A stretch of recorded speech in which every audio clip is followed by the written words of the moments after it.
Hello everyone. I hope you're doing well. Now, this is my nugget of life. You could have yours, but probably I could borrow a leaf from yours and the converse holds true. In this world, believe you me, you'll always encounter people whose ultimate purpose is to rid you of peace.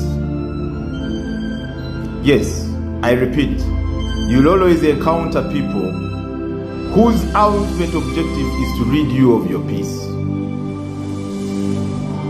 I have learned over time through critical thinking and observation is that there is somebody who carries a narcissist spirit, whose job is always to bring the worst out of you. They will provoke you, they will insult you, and then point a finger at you and say, come on, why are you acting that way? In other words, there is more focus on your reaction to their narcissist spirit and absolutely no focus on what caused your reaction.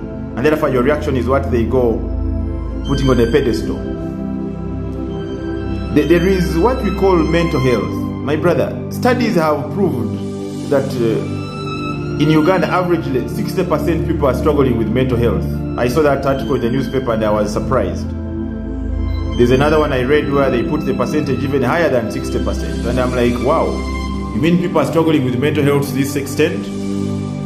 Now, the state of your inner peace is what pertains to mental health. And the Lord Jesus comes in our life as the Prince of Peace.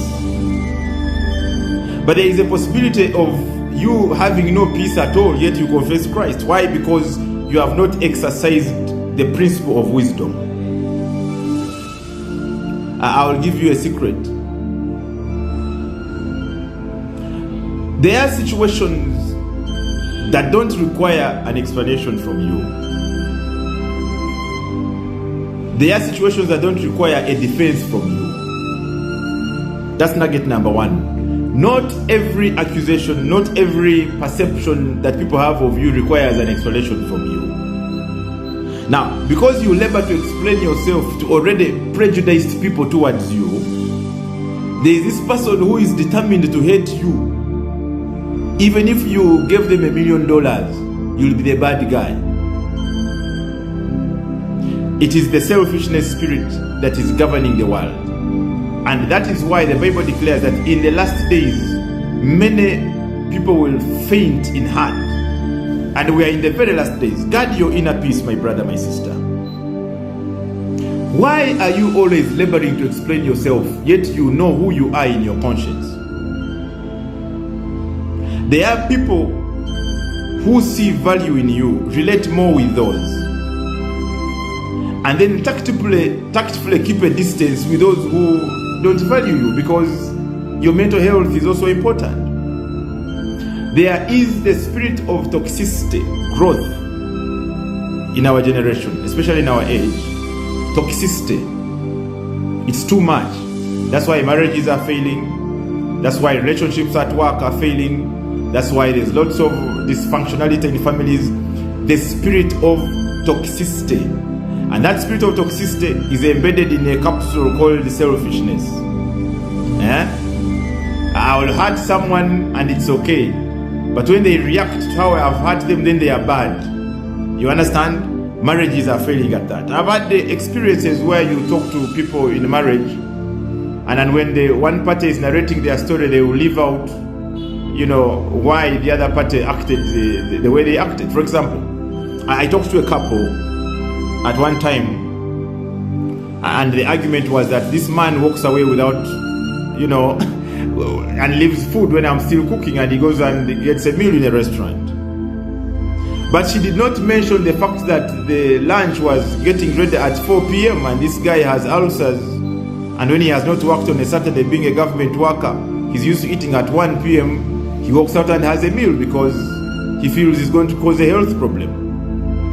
All his request for a meal being in time would fall on deaf ears, and when a conflict happens and a man walks away, the reports from the ladies, the guy is bad.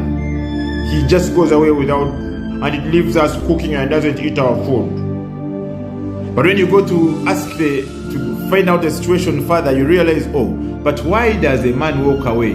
That one is never talked about until you collaborate further.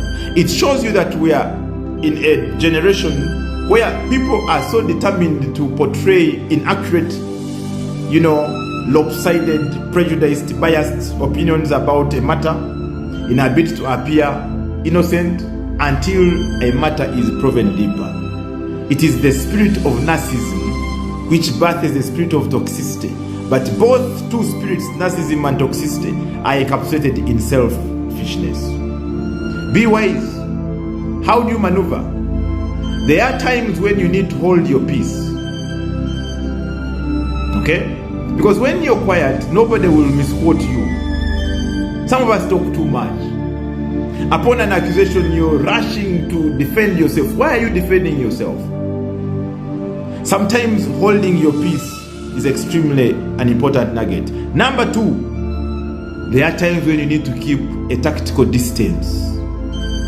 Otherwise, brother, when you develop ulcers over toxicity, nobody will pay your medical bill. So you need to also understand the concept of reasonable distance, especially from a crowd or a group of people or an individual who is toxic towards you and is selfish in their purview.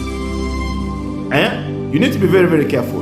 Don't pledge your heart for consistent heartache in the name of wanting to appear and please men. Brother, it doesn't work that way. Life was not designed for you to sacrifice your peace in a bid to appear a certain way to certain people. No, sir. Your mental health is important. Keep it to wisdom. Blessings.